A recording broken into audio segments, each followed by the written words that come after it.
Go ahead and pin this. All right. Well, Shabbat Shalom. Um, we are going to be midrashing Lech Lecha today. Um, so Shabbat Shalom. Welcome to another midrash with After's Heart Ministries. Today we will be discussing the life and times of Abraham in all of its glory. So we have a few groundwork things we need to cover. The first one is, and this is very important, there is more archaeological and literary evidence of Abraham than there is of Yeshua. So we need to get into some things today. We need to get into some foundational tools. So the first one we're going to get into is the misalignment of the American Protestant Christian mindset versus the Eastern mindset. I almost said Eastern Orthodox, but I think I'm not going to say that. I think what I'm going to say is that Christianity is inundated with the dominant culture of our time. The dominant culture of our time is a fact based, non speculative, and very logic oriented philosophical position. What does that mean? That means if we can't prove it through science and we can't establish a foundation off of some empirical data, it doesn't exist. It's not part of our repertoire of information. Those of you who have read the parasha this week have probably encountered incongruity with one of my teachings. A ways back, I would say maybe it was about 2 or 3 months ago, I did a teaching on the life and faith of Abraham. And it had to do with waiting, it had to do with endurance, it had to do with the death of the vision. So, a couple things are important here. First, and this is foremost, I said in that teaching that Abraham left Haran when he was 50 years old. Now, the reason why this is so important is because your Torah says he left when he was 75. So where did I get that 50? Well, I'm going to tell you. I got it from the book of Yashar. And what's really important here to know is that there are a number of different ages in which Abraham left Haran. Okay. So this thing that we encounter in this first Torah portion about Avraham is Lech Lecha. Go to a land that I will show you, right? Leave your mother or leave your father's household, etc., etc. When did that happen in his life? Totally irrelevant, right? So just let me say this. For the point of that teaching of showing you guys the longevity of the covenant that Abraham walked in and didn't see the fruit of, 50 puts it the furthest back, right? So it's more for the point of it. Because does it matter when Abraham actually left Haran? No, it does not. Because I'm going to tell you right now, we're going to encounter something today that's going to require you to have faith. And what's interesting is it's going to require you to disengage yourself from the need of logic to dictate truth. Okay? All right. So I want to challenge a systematic context of these verses. And what I mean by that is you will find today, depending on what we end up midrashing, you will find that things don't add up and there's a problem. And if you don't accept that problem as still truth, the rest of the Bible becomes a problem. In fact, biblical skeptics use this specific parasha to defeat the entire Bible. So, short version is, when we are dealing with logical fallacies, one of them is ad hominem, which is to attack the character of the person, okay? But when you attack the character of a literary work, you use the same logical fallacy that if one part of it is false, then all of it must be false. Well, I can tell you that, and by the way, that's a different logical fallacy, by the way. But the ad hominem part about attacking the character of the text and thereby using a different logical fallacy, which is it's not ad hoc. It's a one-to-many ratio that if one thing is wrong, then all of it must be wrong, right? The reason why I bring this up is not because I am an expert at logical fallacies or I am immune to them, but instead so that we can challenge our brains a little bit. So here's the deal. There is a thing called logos, which is where we get our word logic. Logos is literal,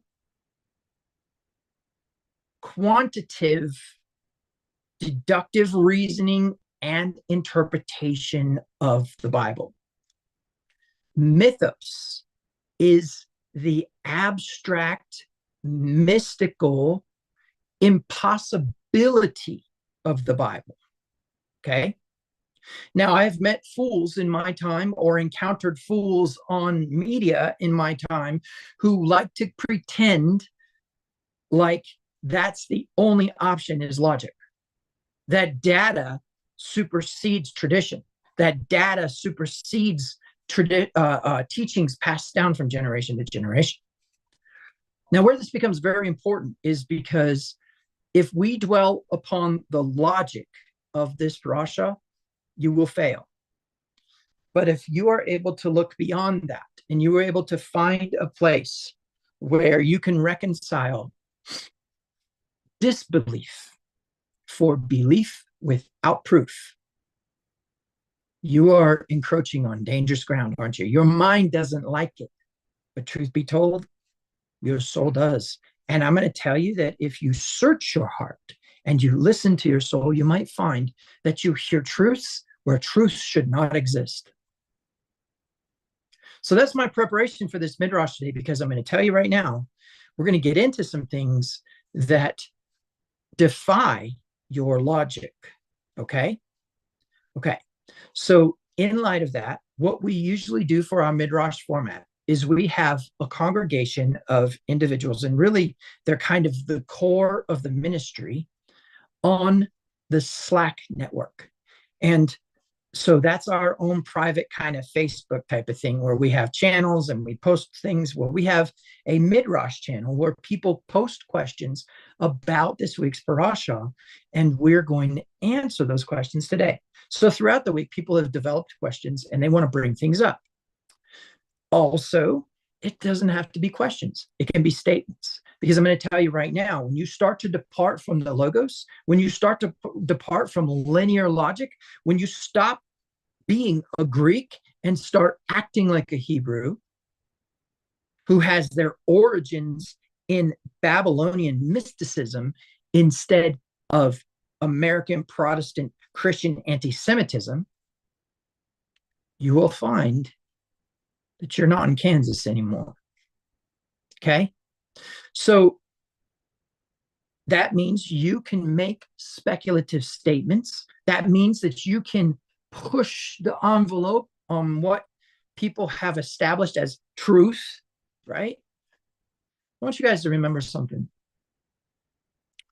Your religion, Christianity, as we know it, purports to have a market cornered on relationship with God through Christ. In other words, a relationship with Christ connects you to the intensification of all power in the universe the creator of all things. Now, I'm not saying I don't believe that. I'm saying that's what Christianity teaches.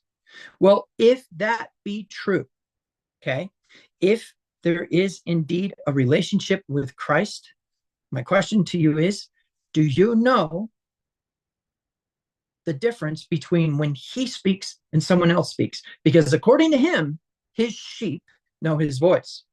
Now, here's the intrigue. We could get into all kinds of things about what that means, but I'm going to tell you right now that when we depart from the logos and we start to get into the mythos, I want you to remember one single important thing. Truth is a person. Torah is a person, a human being that existed on this earth, lived and died. And whatever happened after his death has nothing to do with the fact that he was a person, lived, and died, just like every other human on the face of this earth. Meaning what? Truth is something to be trusted. Truth is something to be discerned. And truth doesn't dwell in the realm of logic alone. Okay? So, in fact, I will tell you that if I dwelt on the realm of logic alone, I would be a full-blown 5-point Calvinist with reform traits. It would not be a teacher of ancient Hebrew lifestyle, mysticism, culture, etc. The reason this is important is because if truth is a person, he may speak outside of your Bible. And not only that, but he may speak about things that you are not ready to hear because of your logical Christian bias or your logical political position. You may not be ready. So this Midrash will be a good line in the sand for you. And I will prove it to you soon enough. But my point is that when we Midrash, people can make statements, etc. They don't have to ask questions, okay? And we will definitely speculate. We will definitely push the envelope of truth, okay? Now, one last thing. In the interest of some of the complaints that I have received, we will do this in 90-minute sessions with a 45-minute break in between, okay? And the reason for that is because we go long, because much like true yeshivas, which are schools of Torah and the traditions of the Jews, we come early and stay late. That's actually in one of the prayers for the Erev Shabbat in the Jewish Siddur, that we come early and stay late because we want to learn. We want to know the things of the universe through the intensification of all power in the universe, communicating it to us. So, in principle, one of the things that we need to get into then is kind of a summary of the parasha. So we're going to be going from Genesis chapter 12, verse 1, all the way to Genesis chapter 17, verse 27. Is that correct? Yes, 27. 27. Mm-hmm. Okay. So the first thing that I would like to do is just kind of do a quick breakdown of the parasha. So first thing, we encounter Abraham at what appears to be the age of 75 years old, and he's about to leave Haran to go to Canaan. Goes to Canaan, walks throughout Canaan, and while he's there, he encounters all of the mess that Canaan is. During that time, a famine appears in the land, and he goes to Egypt. during his time in Egypt. He deceives the Egyptians by saying that his wife is his sister, which isn't completely not true because it was his half sister whom he had married. According to most sources, there's actually some who claim that that's a very inaccurate way of looking at that information. Second is the fact that basically we have Abraham becoming wealthy as a result of that incident. We don't need to get completely into that, but then he returns to the land of Canaan with all this wealth. So now he's rich, right? And you need to understand rich in terms of income producing assets, not in terms of how much gold he had. Okay. Remember that gold was just a weight that you could place in a scale to equal the amount of weight of wool or grain, etc. Now, eventually that goes away because eventually trade becomes more about quality and not necessarily about quantity. But that's not necessarily important. What is important is the fact that then he encounters a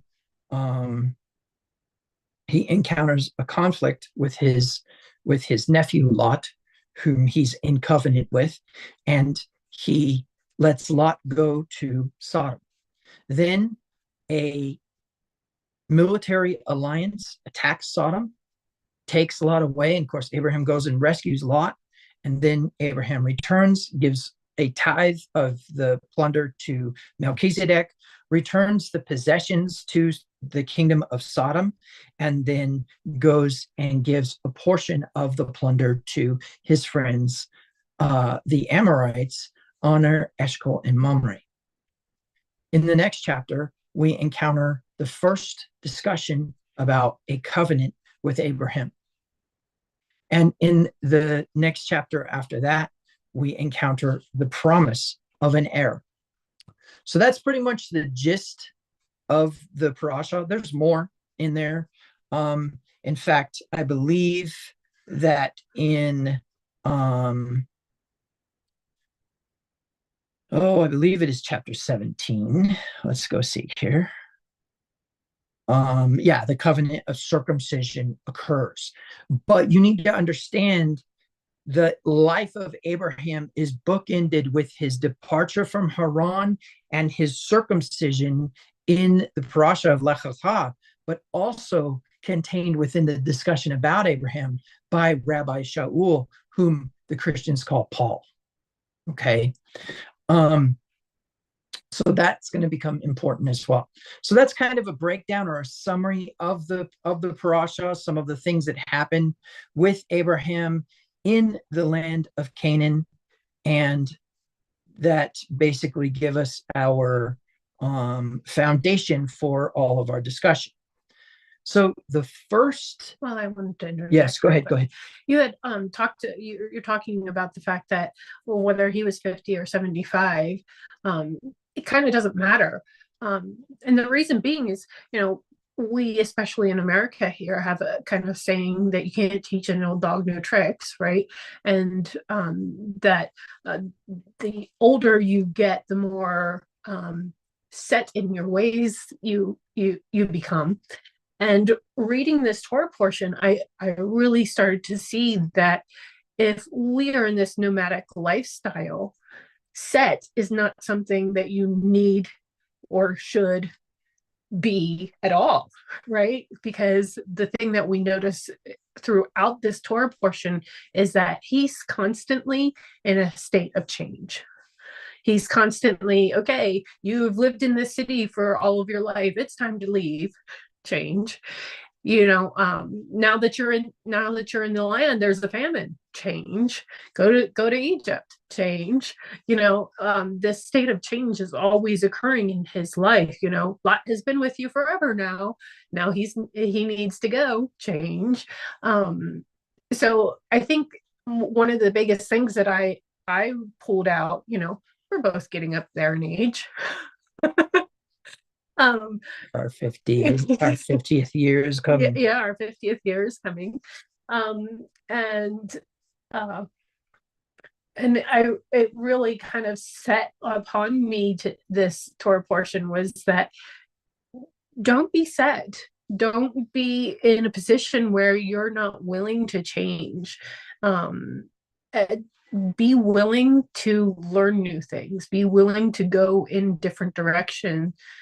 Even though you've been going in this one direction for a long period of time, don't uh, don't set your tent poles so deep that you can't pull them up at a moment's notice. So that was one thing that was really impressed upon me this Torah portion. So whether change is coming or not, So change is kind of the theme that you see throughout the portion. yes. Okay, so our first our first thing is a question, but it also includes a summary. So can you be a bit descriptive on that real quick?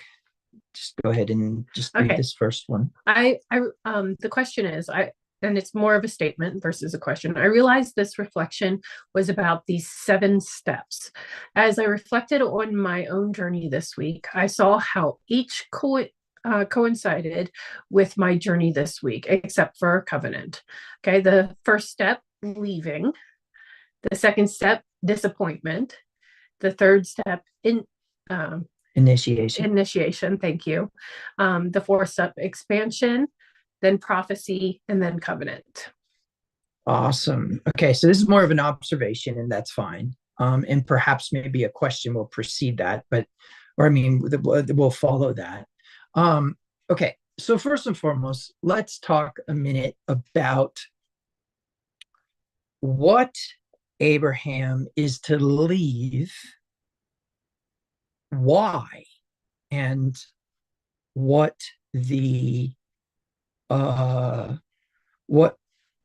what was he going to go to and encounter? Well, 2 things are important. Okay, so first of all, let's go to Genesis 12 real quick, and I will share my screen here with the broadcast.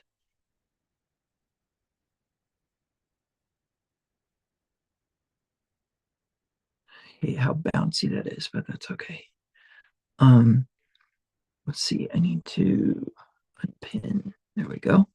All right. And so we are going to take a look at some of the nuances of the Hebrew versus the English.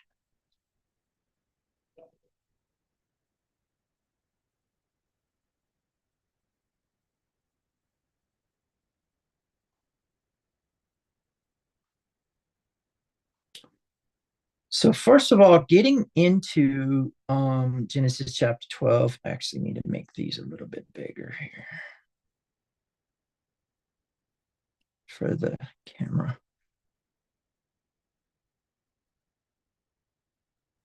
There we go.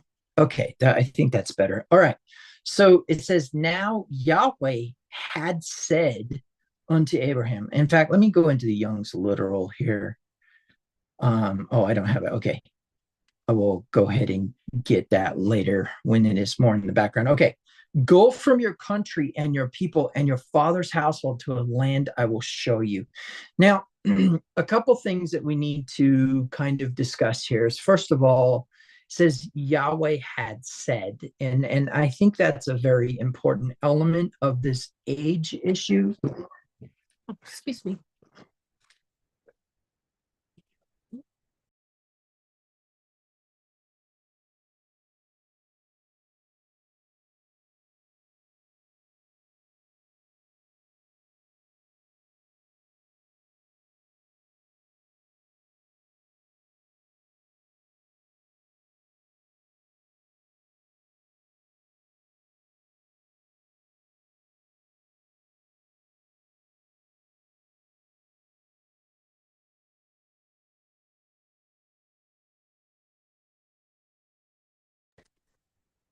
Okay, so I actually totally spaced out. That is going to have my diabetic sensors delivered today. Okay, so anyway, so the first thing that we need to look at is this concept of had said. So let's talk a minute about this. First and foremost, and this is important, is when we deal with this word Amar, okay? Amar is in the third person masculine singular. He said, okay? But when we add a yod to it, it becomes third person masculine singular imperfect. Okay, meaning what? The action is not completed yet. However, the vav, and this is the vav that causes the change in timing, right? From a completed action to an incomplete action, or vice versa. And so when it says "and he said," it actually says "he will say," and then the vav switches it around. Okay, so it's a tense flipper, so to speak. So Viomer, and he said, is actually in the perfect, meaning it's completed. Okay, Yahweh said to Avram, Lech Lecha. We'll get into Lech Lecha in a minute. That's right here. This is the name of the parasha, Lech Lecha. Okay, and then right here, from your land. Okay, me aretzecha, and then what? From your generations. Mi moldotecha, mi moldotecha, and from the house mivait avecha, of your father. Now, there are a number of things that we could necessarily get into here about this, okay?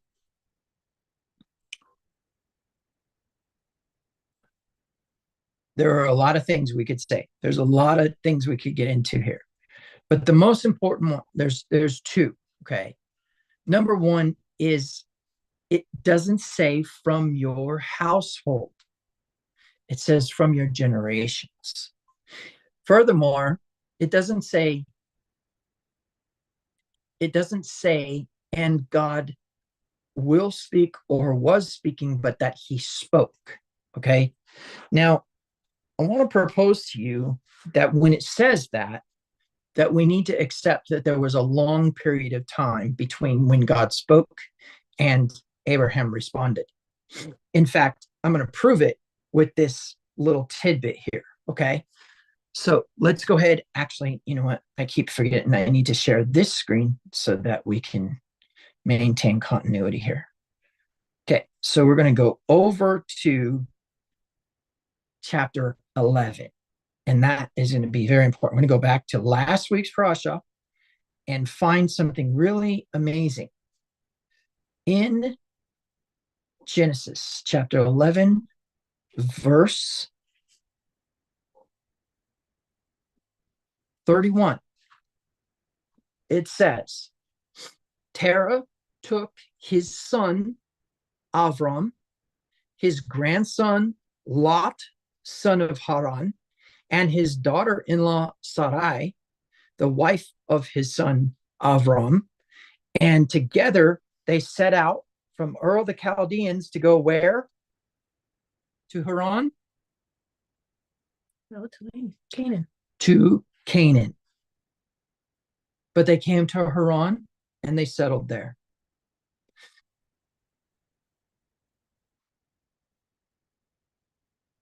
It is very important that you know that the call for Abraham to go to Canaan started in Ur of the Chaldeans with his father and the instructions of his father. Now, we do find, and I'm not going to share the screen here, but we do find in verse 1 of chapter 12 an instruction for him to leave his father's house and his household, but it doesn't say where he's to leave from. However, it says, as the Lord had spoken to him, and Lot went with him, and Abraham departed as the Lord had spoken to, I'm sorry. So Abraham departed, Avram departed as the Lord had spoken to him, as Yahweh had spoken to him, and Lot with him. And Abraham was 75 years old when he departed from Haran. Okay. Now, like I said before, different sources give different ages of when he departed from Haran. However you turn that wheel, he responded, but the instruction was given all the way back in Ur of the Chaldeans, and it was given to his father, Terah. Now, there are a few reasons why this is important, and that is because when the instruction to get out from your country is given, it is not given at Haran. Haran was not Abraham's land. Let me tell you what Haran was. Haran was where Terah's son, Haran, died. And that's important because if we realize that the people of Israel were given the instruction to go to the promised land and refused to go in, so did Abraham's father.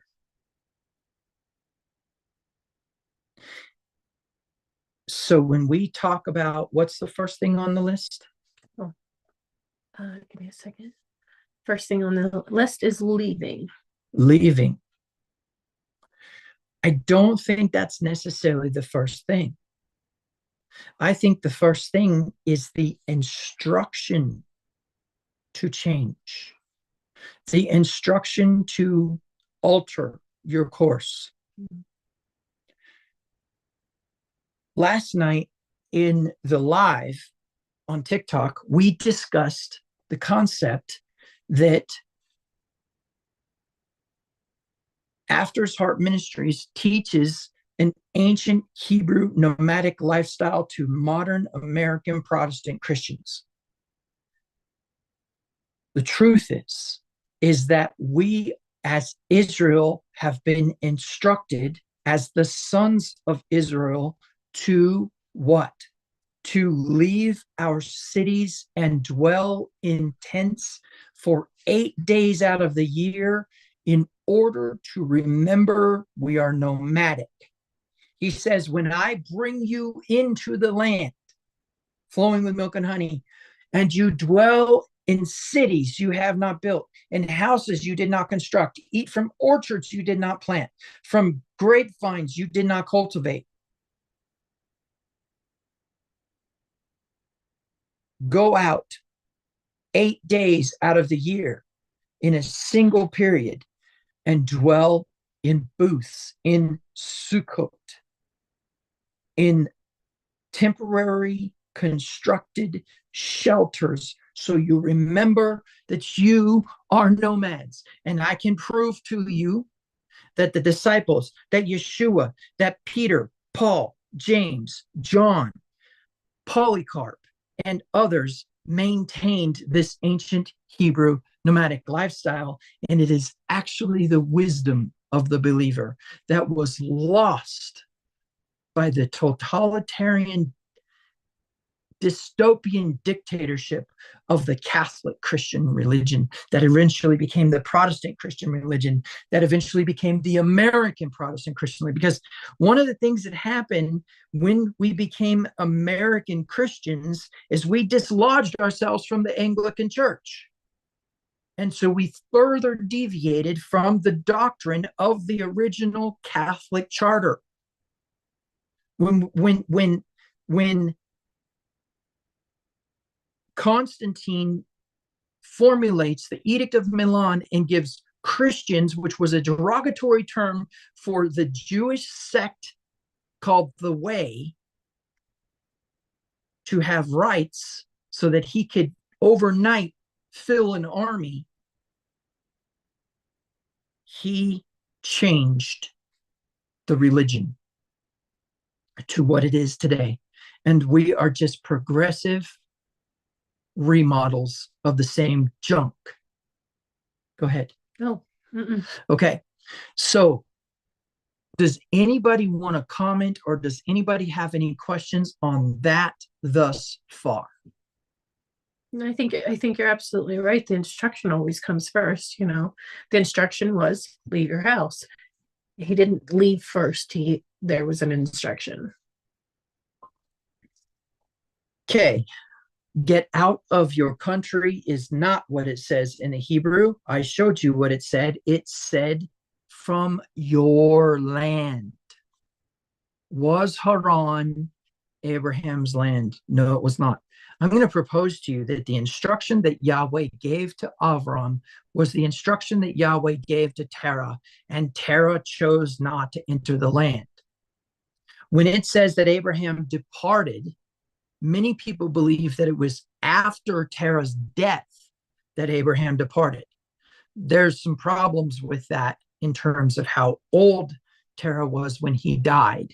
We can get into that a little bit later.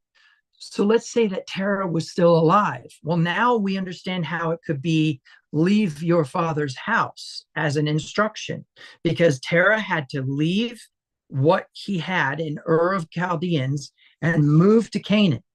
And what was crazy about it is the instruction that Abraham receives is the same instruction that it appears that Terah had. So I propose that Terah communicated these instructions to his son, and when Terah decided to stop in Haran is when Abraham actually leaves, not when Terah dies. Okay? Now, I'm going to read to you what it actually says here. In fact, I'll just go ahead and share the screen.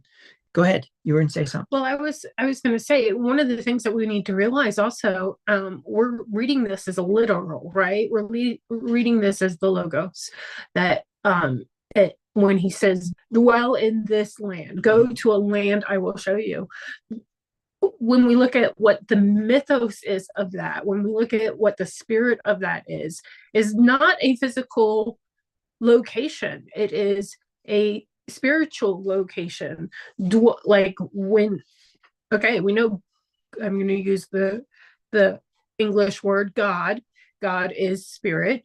When we really understand that he's telling us to dwell with him, go to the place that I'm going to show you, dwell with me there. It is a place even within us, not the physical globe that we are located on. This is how we can be Israel, and there's a place, across the ocean that is named Israel. Because there is a dwelling within us. There is a place that we dwell spiritually, a land that we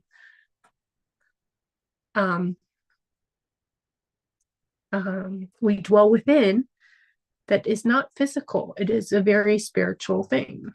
Okay. So in light of that, one could argue that we have to also be careful about these literalisms in this discussion. Oh, that is about to become so very true. And you'll see why. Okay. All right. So now, and this is important, when we go through this, let me go ahead and share this with you all.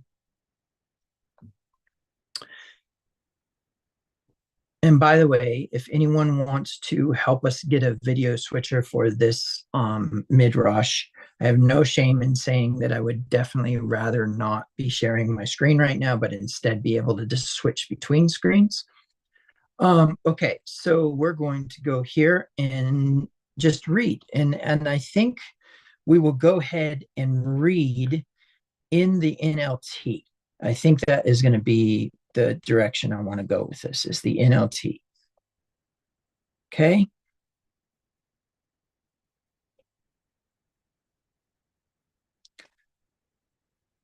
Yahweh had said to Abraham, leave your native country and your relatives and your father's family and go to a land that I will show you. I will make you a great nation. I will bless you and make you famous, and you will be a blessing to others. I will bless those who bless you and curse those who treat you with contempt. All the families on the earth will be blessed through you. So Avram, departed as Yahweh had instructed, and Lot went with him. Avram was 75 years old when he left Haran. He took his wife Sarai, his nephew Lot, and all his wealth, his livestock, and all the people he had taken into his household at Haran, and headed for the land of Canaan. When they arrived in Canaan. Okay? All right. That's as far as I'm going to go with that. Now, the reason this is important is because when it says Abraham departed as Yahweh had instructed, it doesn't say as Yahweh had instructed him. And I propose to you that that's going to become important. Now, if we were to just stop there, we could probably spend the entire day discussing what prompted him to leave Haran versus his father stopping in Haran, right? Okay. Now, I want you to understand when I said that there's more literary evidence of Abraham than there is of Yeshua.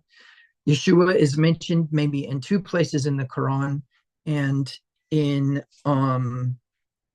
the Gospels of the Protestant canon, and potentially in a number of other literary works. But Abraham is even mentioned in non-Abrahamic faith documentation.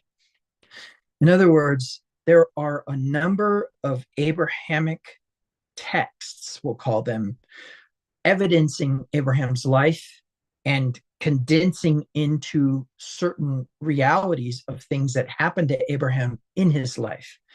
Why should that be important? I will show you. We will go over to Romans chapter 4. And actually, what we should do is go to Romans chapter 3 and go to the we'll go to kind of the last maybe starting in verse 25.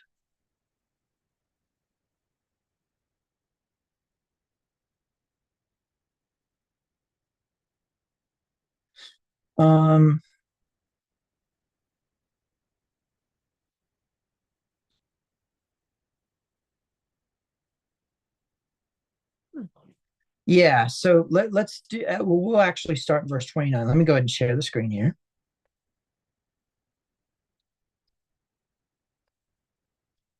All right. So it says, after all, God is the God of the Jews only. Isn't he also the God of the Gentiles? Of course he is. There is only one God, and he makes people right with himself by faith, whether they are Jews or Gentiles. Well, then, if we emphasize faith, does this mean that we can forget about the Torah? Of course not. In fact, only when we have faith do we truly fulfill Torah. Okay. Then all of a sudden he jumps over to this discussion. And what's important about this, and this is very relevant, is that Paul is actually addressing Pharisees in this letter. Now, whether you choose to believe that or not, at least believe that all arguments made in this letter are not to American Protestant Christians. Okay? Abraham was, humanly speaking, the founder of our Jewish nation. What did he discover about being made right with God? If his deeds had made him acceptable to God, he would have something to boast about. But that was not God's way. For scripture tells us Abraham believed God, and God counted him as righteous because of his faith.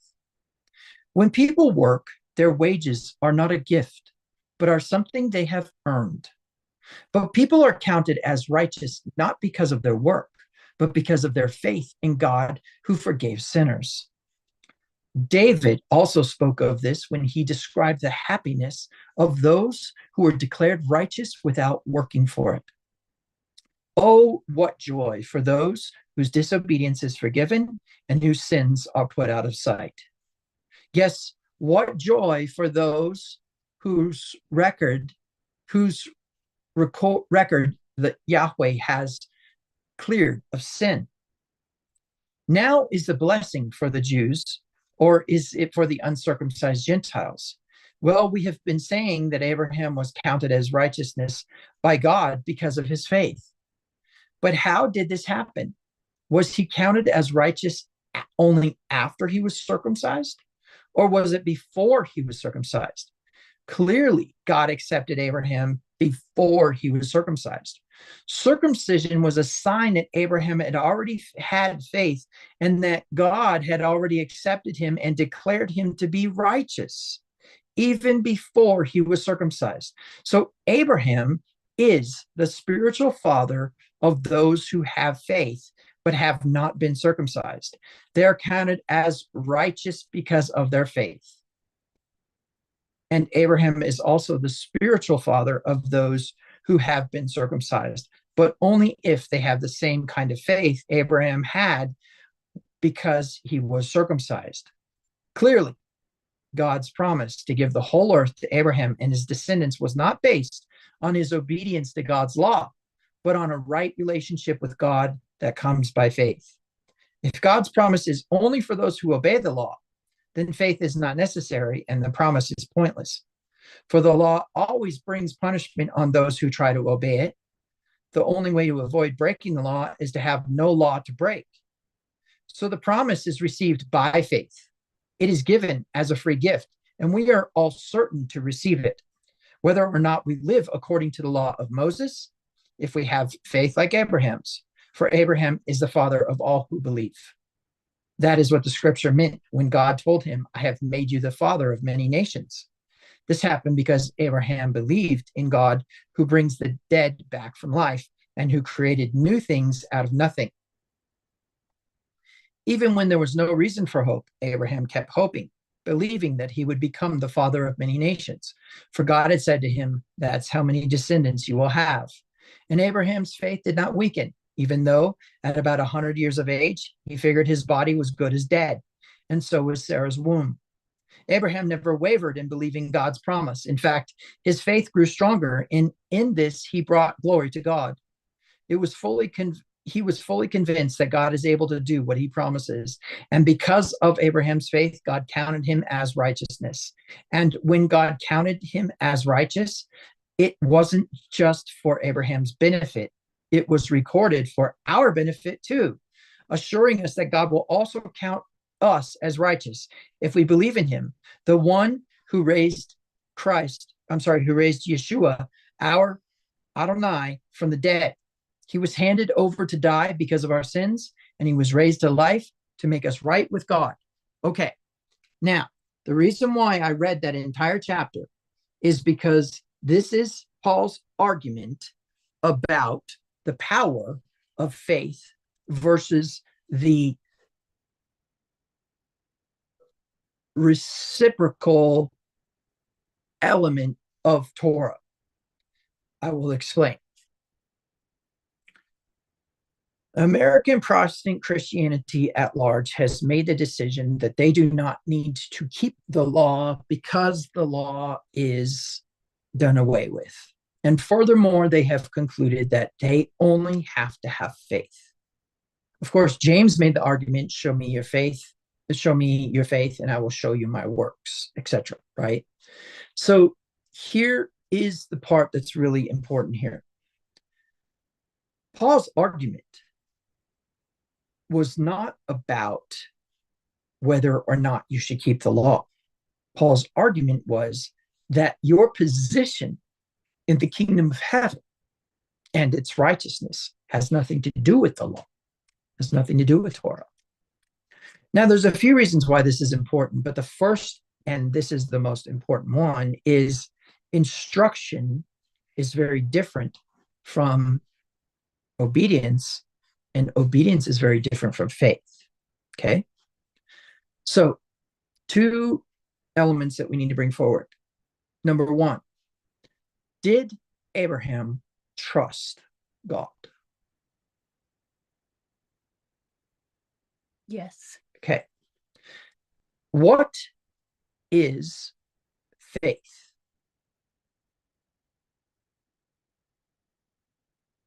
Faith is trusting what you cannot see. You guys ever heard of the word amen? Amen. Mm-hmm. Amen. Right? We say it at the end of prayers. We say it at the end of liturgies. We say it at the end of litanies. We say it at the end of songs. We say it when we agree with somebody. In fact, a lot of times you will see in the Greek, well, in the English from the Greek of the New Testament documents, the word amen being used by Yeshua when he agreed with something that they had said, right? The word aman,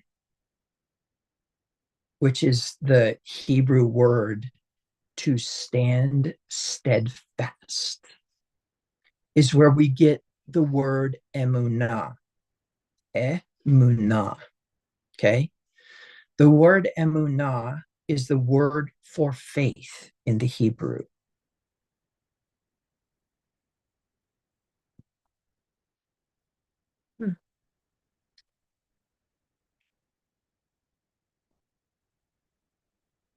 Is a very different word than the word pistos in the Greek. The Greek means to be persuaded or convinced of something. And a lot of people believe that it has to do with belief. It has to do with the context of buying into something. The problem is that the Greek is not a verb-based language. And the problem is that when we start using nouns to describe an attribute of our reality, we are forgetting a very, very, very important truth. Hebrew is a verbal language. And as such, it is important that we realize that if Hebrew is a verbal, and I mean verbal, I mean it is a verb based, it is an action language. So the word faith is an action. The word faith is an action, not a noun, not just a thing. Faith is not an attribute. Faith is a habit. It's a choice, and it is very specifically an action. So when we see that Paul states that Abraham's faith is actually what gave him the opportunity to be circumcised, we know that that faith had to have been action. Action. And we also know that that means that we don't understand faith correctly, because Abraham didn't just go sit somewhere and chill. He worked and worked and worked and worked and worked towards the promise.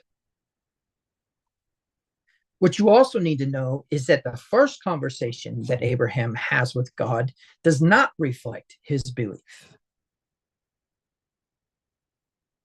Abraham asks a very important question. How could this be? Seeing that the only heir to my inheritance is my servant, right? And we talked last week, I think, a little bit about adoption, right? We talked a little bit about the connection between the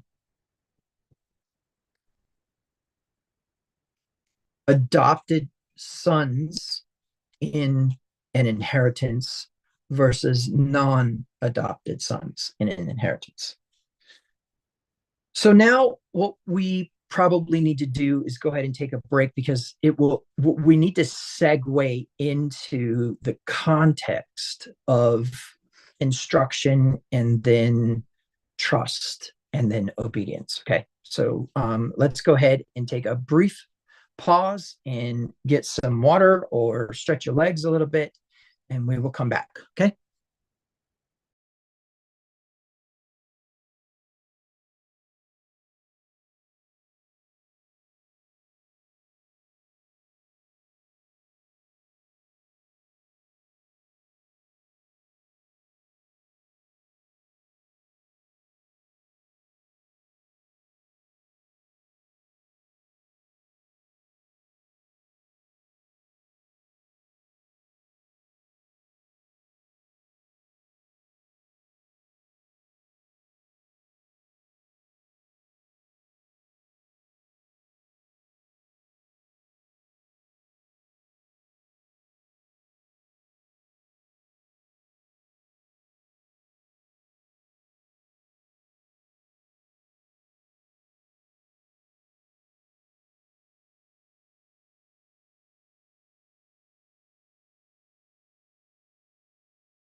Okay, so we have been discussing basically the instruction.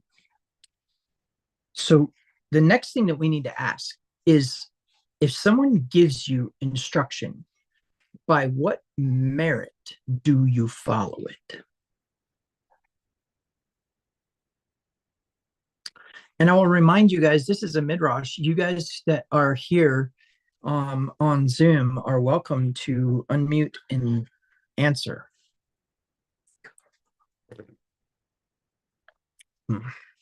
Coffee. Why follow the instructions? Why follow somebody's instructions? Well, because if you've been instructed to do it, you are enabled to do it.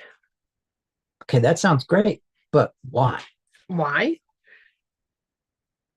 You have a choice on whether you are or not. And what would make you choose to follow somebody's instructions? Well, if it's just somebody's instruction.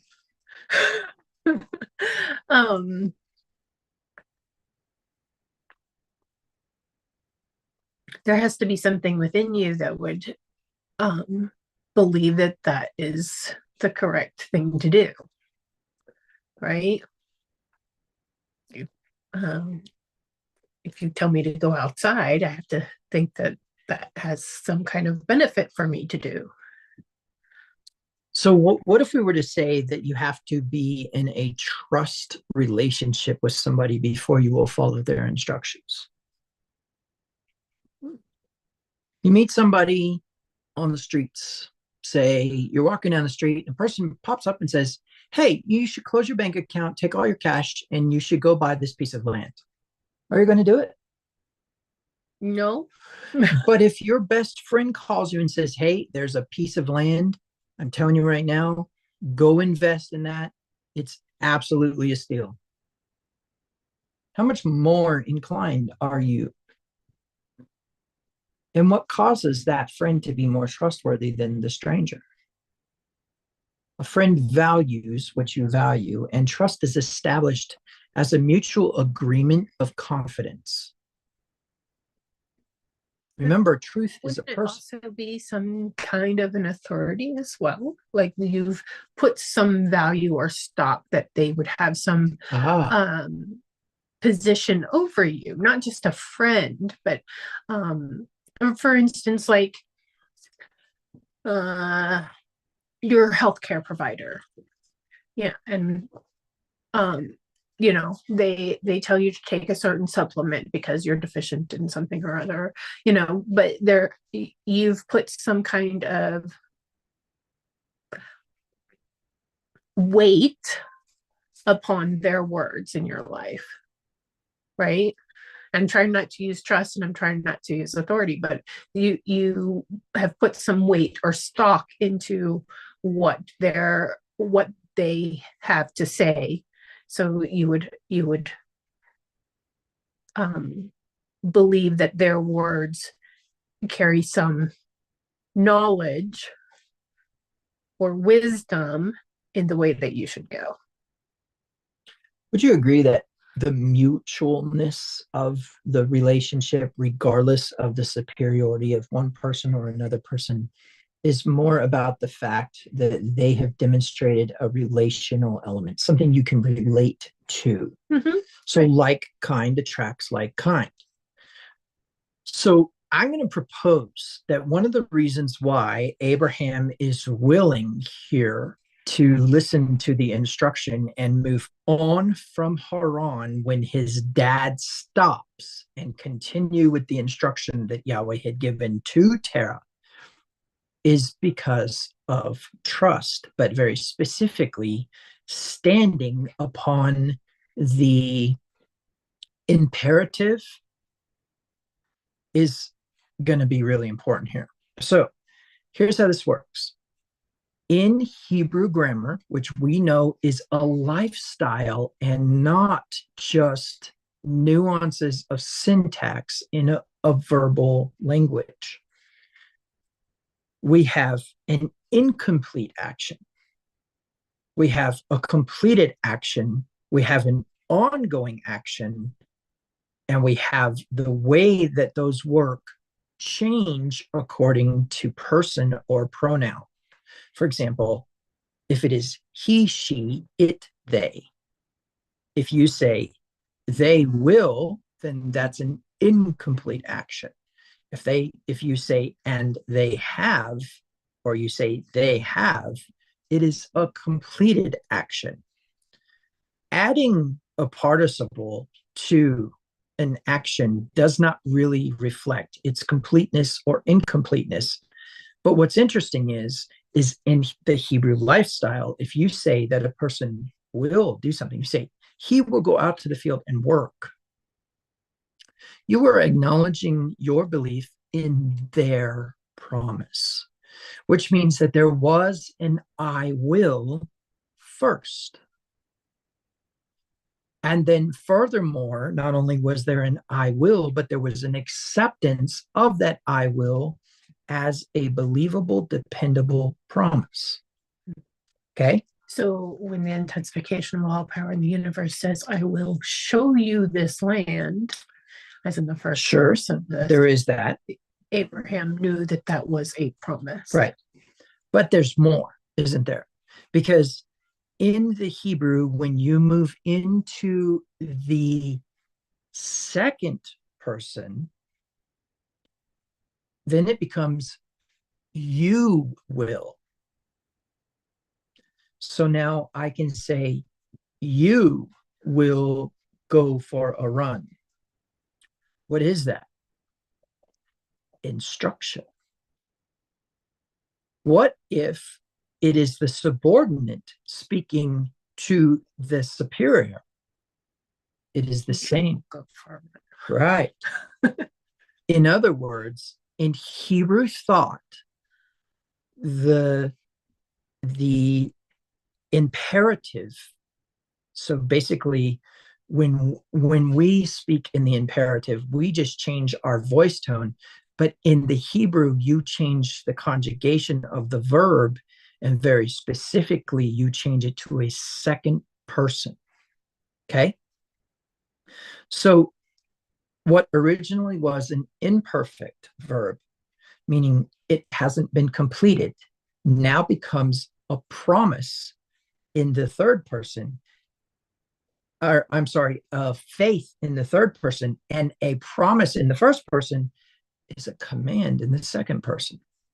But it is still an imperfect, it is still an incomplete action. Meaning what? Hebrew is about trust. And and the fact that it is still ongoing.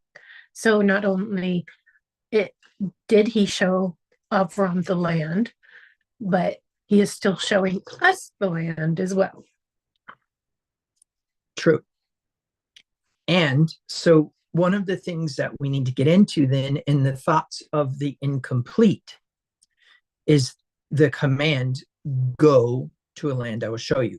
Let's see what it actually says in the Hebrew.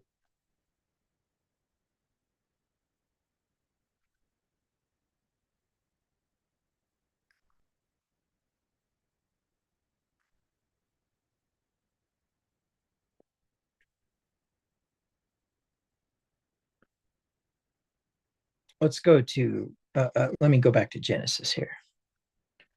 Chapter 12, and we're going to go into the Hebrew here.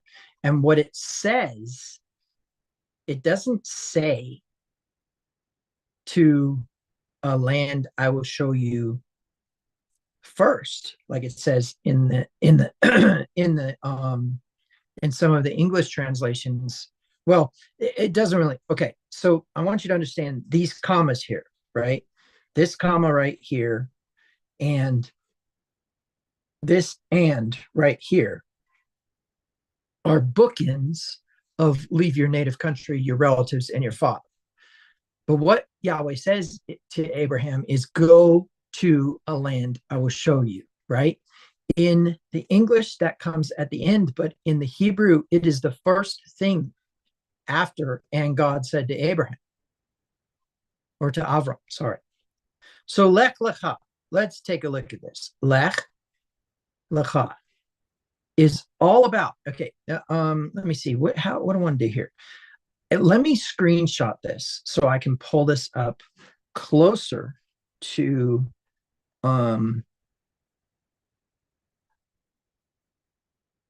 so I can pull this up closer to the okay,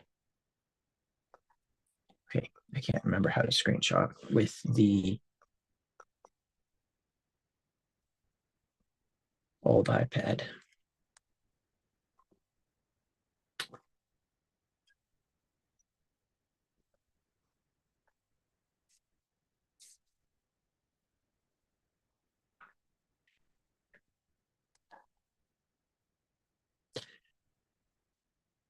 Okay, I guess I can't screenshot it on this tablet.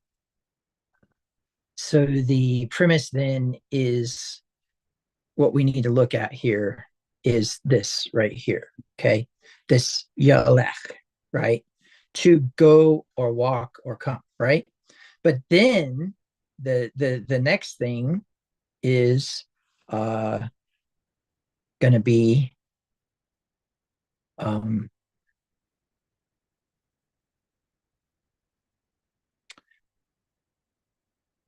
this lecha. What is the difference between those two words? That's a good point, because in the original Hebrew there would be no vowel points, right? Exactly. No vowel points. However, let's just go with this. What is the actual grammar? It is the imperative, second person masculine. What's the imperative? It is a you will go. It is a command. Instruction. Yeah. Okay. From a superior to a subordinate. And what? For the sake, this right here, this letter lamed is the preposition for the sake of. Okay. For the sake of. It is not to, it is not for, but it is the causative, or not the causative, but it is the benefit. For the sake of what? Second person masculine singular, yourself, pronominal possessive suffix, yourself. So that's how it's interpreted. But again, no vowel points in the Torah. And meaning what? This doesn't necessarily say go for yourself or walk for yourself. Okay. However, that says more than go to a land I will show you, doesn't it? In fact, interestingly enough, it is the land right here. That hey is the definite article, the land. Go to the land, which, right? This is the relative pronoun in the Hebrew language. Asher, okay? Asher means that or which or basically can't necessarily be translated into English, but is a placeholder for the thing that follows, which is what? I will show you, which is going to come from the root word re'ah, right? Or I'm sorry, ra'ah. Let's see how he says it. Strong's H, 7200, ra'ah. Okay. And so in principle, then, what we kind of got to get our minds wrapped around is the concept of going for yourself. But there's more to this, isn't there? There's a concept here that what this is saying is walk twice. So it's lech, not lech, lecha. So let's talk about this for a minute. what would be the ramifications of it not saying go for yourself? Now, our English translators have done a good job of not even showing us the for yourself part, right? So we've never really been privy to it, Mm-hmm. right? Especially if this is an instruction to Tara.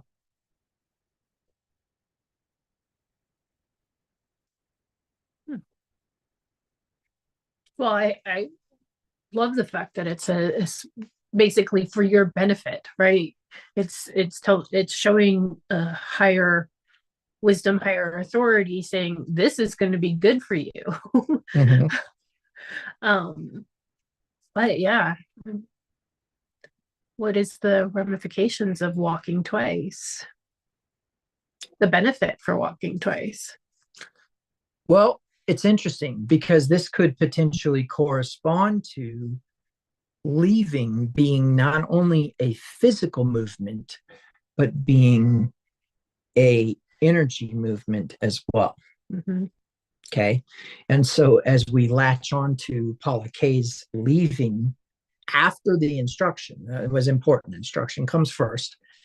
Then confidence in the instructor gives us the wherewithal to obey, which is why parents often have people in their families who are disobedient, because what parents do is they give instruction, but then they demonstrate their insecurities, their fears, and everything else, and don't demonstrate confidence. And that confidence results in a lack of trust. If this person is afraid and they're telling me not to be afraid, then what does that mean? What does that incongruity do to a child's brain? Well, what does that incongruity do to a believer's brain? Let me give an actual physical example that happened to Okay. us not so recently, right? Or relatively recently. I have a son that was living with us, and his desire was to move out. Mm-hmm. And you could tell that that his heart had already left before he had physically moved. Do you know? So there were two walks. There was two walks. That heart had already left before there was an actual physical moving out. So I propose to you that your confession needs to match your actions, right? So the premise is walk once with your confession, or walk once with your intention, right? Walk twice with your body. Okay? Because we do know that Abraham was not in Canaan. That's in 3 different Quranic documents, 5 different Christian documents, and up to 6 or 7 different Jewish documents, and at least 4 different extra Abrahamic faith documents indicate that he was not in the promised land yet. He was not in Canaan yet. So we can accept there was a literal movement. In fact, we could probably, and please don't take this the wrong way, but we could probably accept that there was a literal movement of Abraham on the earth more than we could accept that there was a literal movement of Yeshua on the earth. Yeshua requires more abstract faith and belief than Abraham does in terms of literary historical documents. We are limited to Christianity and some of the Quran when we discuss Yeshua. The only reference that Yeshua has in Judaism is a false and very inappropriate addition to the Talmud that wasn't there to begin with, saying that Yeshua is in hell boiling in feces, which consequently was not in the original documents, somehow got added later on. Okay. All right. So in principle, it is very important for us to understand and respect that he did physically move. But if there were 2 walks, and I'm going to tell you, when I first discovered this, I asked this question at a Midrash table. And what's interesting is the Midrash table that I was at was, so we had in our congregation, in the synagogue that I was in, we had tables divided up according to quote unquote skill.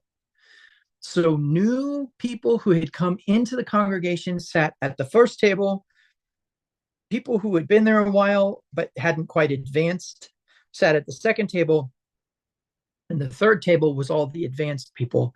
And at that third table, no one could jive with the idea that there were two walks. They were stuck on the vowel points that were not in the scroll. I even got out the scroll and showed them that there were no vowel points.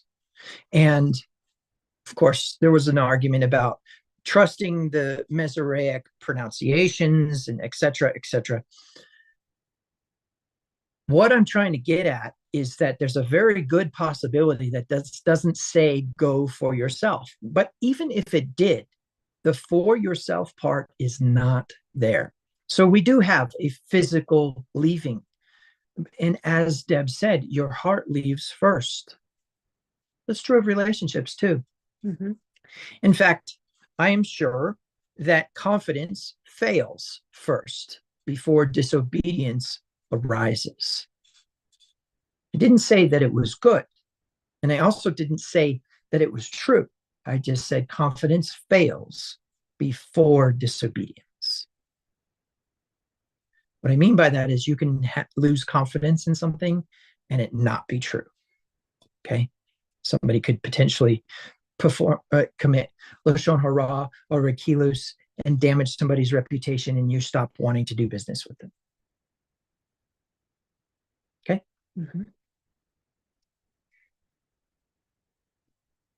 And have it not be true, or have maybe you not understand the context, etc. Right? Okay. All right. Now, the next section is disappointment. Now, I'm going to talk a minute about this just from the point of view of my teaching about the death of the vision, because I don't believe disappointment follows. Okay. I believe the next thing that follows is what we would call beginner's luck. Okay. Now, obviously, I don't believe in luck. What I mean by that is I don't believe things just are random events. I believe that they are adjustments to our choices.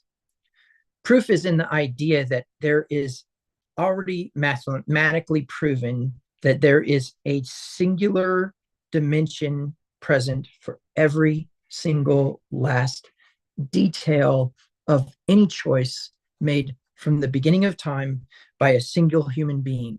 In other words, if they chose the left road, there is a dimension where they chose the right road.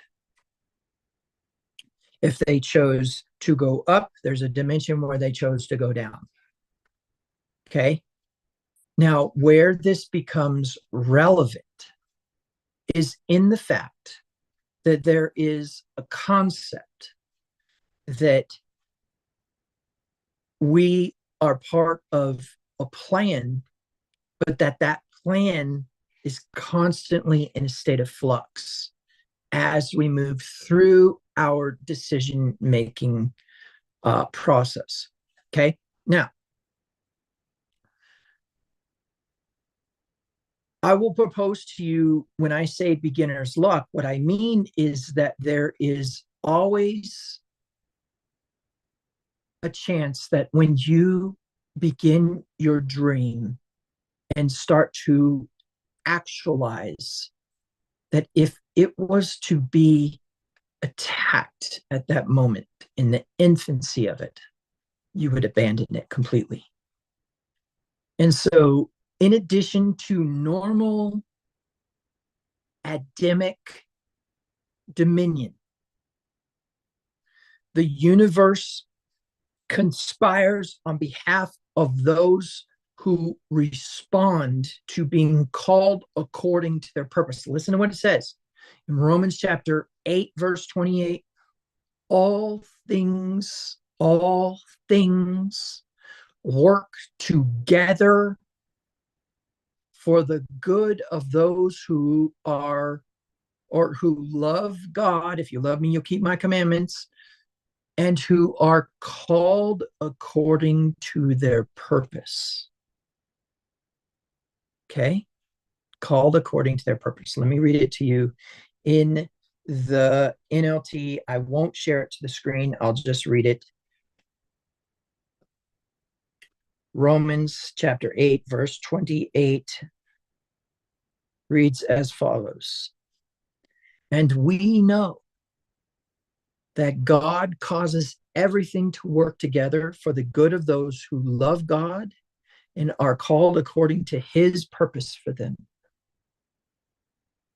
In the Young's literal version, this is what it says.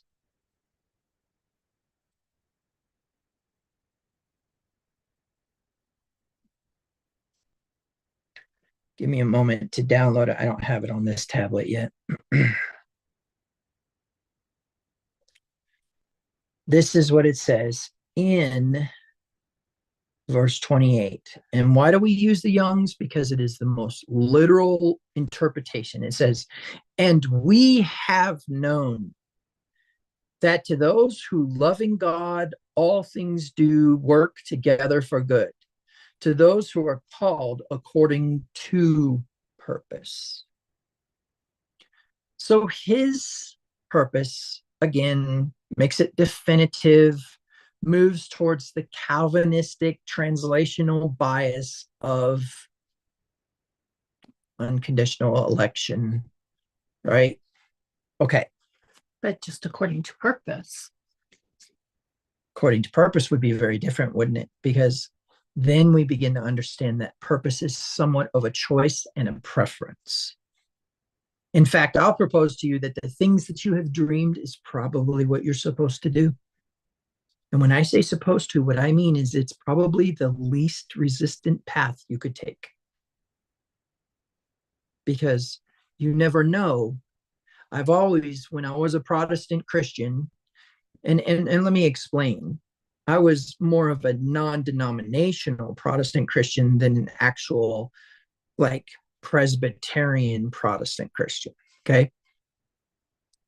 But the premise is that when I was one, I used to say all the time, Billy Graham stands before thousands calling them to Christ. Somebody had the responsibility of leading Billy Graham to Christ. End of discussion. What's the metaphor there? You never know how you are going to affect a life when you walk in your purpose. But I believe, and I have plenty to back this up, but we're just going to speculatively throw it out there, and I really don't care whether you believe it or not, that if you look at Abraham's life, after he gets to Canaan, he has nothing but prosperity and luck come into his life. Don't get me wrong, it's not without consequence and not without tragedy and not without adversity. But the first thing that happens in Abraham's life after he enters Canaan is he becomes the possessor of Canaan and the possessor of great wealth. Income producing assets, not just money in a savings account. He was rich. His passive income exceeded his expenses. And the proof in that is the fact that when it comes time for him to deal with the plunder, he gives almost all of it back to Sodom. The king of Sodom asks only for his people and lets Abraham keep the plunder. And of course, Abraham's like, nah, you can have that too. Whatever was yours, take it back. I don't want it. But give some to honor Eshcol and Mamre because they are my friends, right? Okay. Now, where does this become relevant? the next thing that happens after Abraham leaves Haran and continues his father's quest for Canaan is he becomes king of Canaan. But before he becomes king of Canaan, he goes down to Egypt as a result of a famine, which would not appear to be beginner's luck, except that once he gets down to Egypt and goes through the ordeal of saying that she's my sister, and then Pharaoh giving him great wealth and him going back to Canaan, Abraham goes back to Canaan a rich man, ready to be a king. Now you say, how could Abraham possibly be a king? Well, that again goes back to the ancient peoples and the ancient way in which Hebrews believed about war and possessions, etc., etc. So short version is that if I demonstrate in battle that I can best you in battle, then you become my subordinate. If you refuse to become my subordinate, then I will by force subject you to indentured slavery to pay tribute. In other words, if you can afford my tribute, that's fine. But if you can't, then you will work my land for me. And where we see that is in the covenant that Joshua entered into with the people of, is it Gebal? Gebal, I think. I'm not sure. Anyways, they put rotten bread in their bags, and they tore their clothes, and they made it look like they had come from a long way. Yeah, we also see that in David and Goliath, right? Where Goliath is standing there saying, "Bring your best man out, and if I best him, then you all are going to be our servants, and if he bests me, then we will be your servants." And that's it. Well, but I think Goliath may have been meaning chattel slavery, chattel slavery, not chattel, chattel slavery as in human ownership, which Torah forbids. Right. But the premise is that basically what you have going on in this is the concept of the Philistines believing in chattel slavery and the Hebrews don't believe in chattel slavery, but Goliath offers it anyways. Because in the end, the Philistines did not become the slaves of Israel. Mm-hmm. Okay. All right.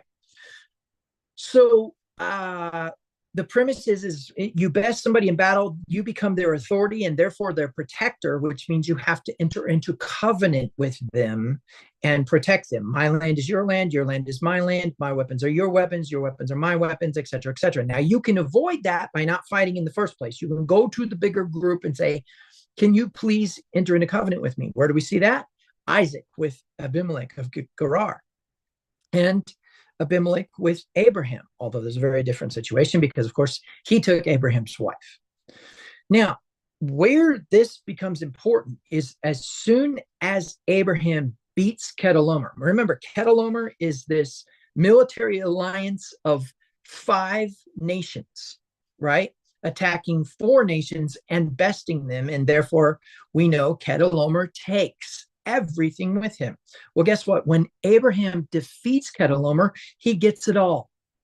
He gets all of the land. But what did the land, how was the land represented? Was it actual dirt that his feet had hit, or dirt that his feet were on the ground of, or was it the people? Well, according to Sodom, it was the people. Yep. Give me back my land, right? He asked for the people back. Mm-hmm. Now, how do we know that? Because when Abraham wants the cave of Machpelah, it should have been that he had possession of it already, because the Hittites were one of the groups that were in the land of Canaan at the time when Chedorlaomer conquered the land. Although we don't necessarily see evidence of Chedorlaomer conquering the Hittites specifically, I don't think. Let me just double check that real quick, just in case. And it cometh to pass. Oh, let me put this in Young's, or I mean in the New Living Translation. About this time, war broke out in the region. King Aramaphel of Babylonia, King Arioch of Elasar, King Kedorlaomer of Elam, and King Tidal of Goyim fought against King Bera of Sodom, King Bersha of Gomorrah, King Shinav of Adamah, King Shebmer of Zeboim, and the king of Bela, also called Zoar. This second group of kings joined forces in Sedom Valley, that is the Valley of the Dead Sea. For 12 years, they had been subject to King Kedorlaomer, but in the 13th year, they rebelled against him. 1 year later, Kedorlaomer and his allies arrived and defeated the Rephaites at the Ashtoreth Kanarim, and the Zuzites at Ham, and the Emites at Sheva Keratim. Yeah, I don't see the Hittites being mentioned here at all. The Horites of Mount Seir, and as far as El Paran at the edge of the wilderness. Then they turned back and came to En Meshpat, now called Kadesh, and conquered all the territory of the Amalekites and also the Amorites living in Hazon Tamar. Then the rebel kings Sodom, Gomorrah, Admah, Zeboim, and Bela prepared for battle in the Valley of the Dead Sea. They fought against Kedorlaomer of Elam, king of Tidal, of Goyim, king of Araphel, of Babylon, and King Arioch of Elasar. 4 kings against 5, as it happened in the Valley of the Dead Sea, was filled with tar pits, and as the army of the kings of Sodom and Gomorrah fled, some of them fell into the tar pits, while the rest escaped into the mountains. The victorious invaders then plundered Sodom and Gomorrah and headed home, taking with them all the spoils of war and the food supplies. Yeah, I don't see any mention of the Hittites here. So it's interesting, even if we were to accept that Abraham had possession of the land, he did not have possession of the Hittites because they were not in the war. So regardless of the reason why, he goes and buys the cave of Machpelah, which consequently is where he wanted to bury Sarah. Now, there's a few reasons why this is important, but the biggest is that when the Hittites address Abraham, they tell him, "You are a prince among us." Well, Hittites is actually mentioned in this Torah portion in Genesis 15:20. Okay. When God is telling him what the land is, I believe. Okay. I've given you the land, and from the Great River, the Euphrates River, all the territory of, and it includes the Hittites. The land of the Kenites, the Kenizzites, the Cadmonites, the Hittites, the Perizzites, the Rephites, the Amorites, the Canaanites, the Girgashites, and the Jebusites, which consequently the Jebusites were where they had the capital of Jebus, which eventually became Jerusalem. Okay, so in the concept here, following this list, right, where we have instruction, we have confidence, which brings about obedience, and then we have the beginning of the vision, right? And the beginning of the vision is always accompanied with a push forward to give you the confidence, the strength, and the lack of vulnerability needed to get through that first threshold of belief. So Abraham comes out victorious. He has money, he has assets, he has friends in high places.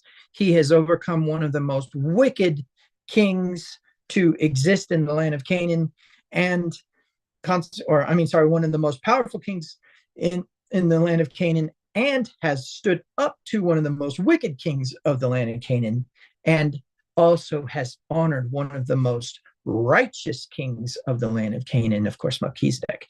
And so as a result, Abraham walks out of chapter 14 a king and a rich man. Okay? Now, I want to address something that I think is extremely important, and that is that the word tzedekим, or tzedak, or tzedek, which is the word translated in English as righteousness, is actually about wealth, and very specifically an equal distribution of wealth. Righteousness is not moral or ethical living as Christianity has painted it to be, but instead is what you do with your abundance. So when it says that Abraham believed God and it was accounted to him for righteousness, we need to talk about this concept of accounting. Okay? Now, the reason why that is true is because when we get into part 2 of this Midrash and we start getting into this discussion a little bit further, you're going to find that faith does bring forth righteousness, but only in a certain way, and righteousness is not right living. Obedience to Torah is right living, and there's a difference. So, wrapping up a little bit of what we've discussed so far, that Abraham received instruction from his father concerning the land of Canaan, but his father turns around and fails to complete the task. What one generation allows in moderation, the second generation will carry out to the extreme. So what one generation does, the second generation will do in more intensity and in more quantity, et cetera, et cetera. Right, because there's a lot to be said for his father, who came out of something but refused to go into something else. Elaborate on that. Just in the fact of, okay,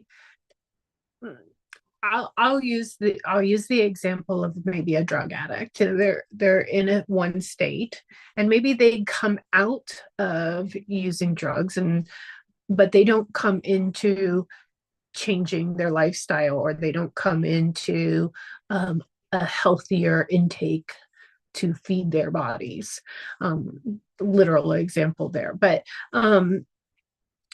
there's a great importance of someone who is willing to come out of something, but they stop there, that coming out, but they never go into the repair.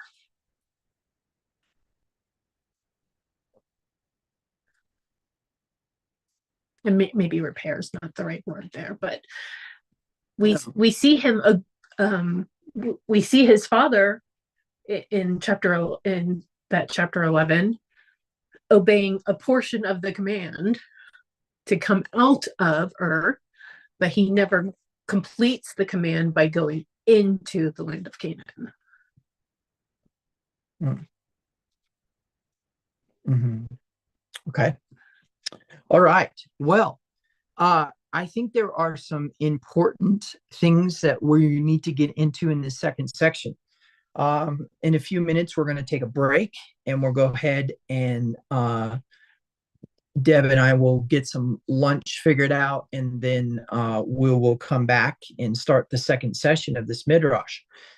Few points I want to bring forward. Number one is when you receive instruction, you will only carry it out if you have confidence in the instructor.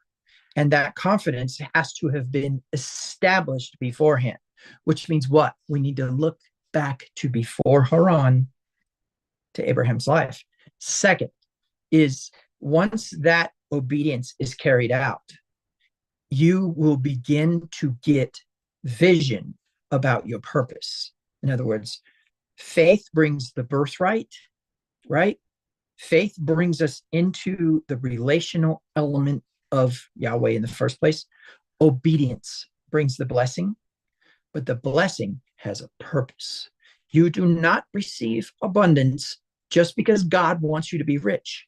You are to distribute something to somebody who does not have, and it may not only be money. Stop thinking like an American and start getting your head wrapped around that money is just an illusion of the true light. Okay? Couple thoughts as we take a break that you can think on. The first one is if Abraham left when he was 50 years old from Ur and arrived at Haran when he was in his 70s, stayed there a few years with his father until he realized that his father had no intention of going further, and then goes to Canaan. This instruction starts to make sense more, because the book of Jasher says that Abraham left when he was 50 years old. And so we can reconcile the different documents into information. For example, some documents say that Abraham challenged idolatry when he was 10. But we have an unwritten tradition within Judaism that the age of accountability doesn't occur until you are 13, as you roll over from your 12th year, meaning 12 is the transition year. So the question is then, do we trust the source that says that he was 10 years old when he challenged idolatry?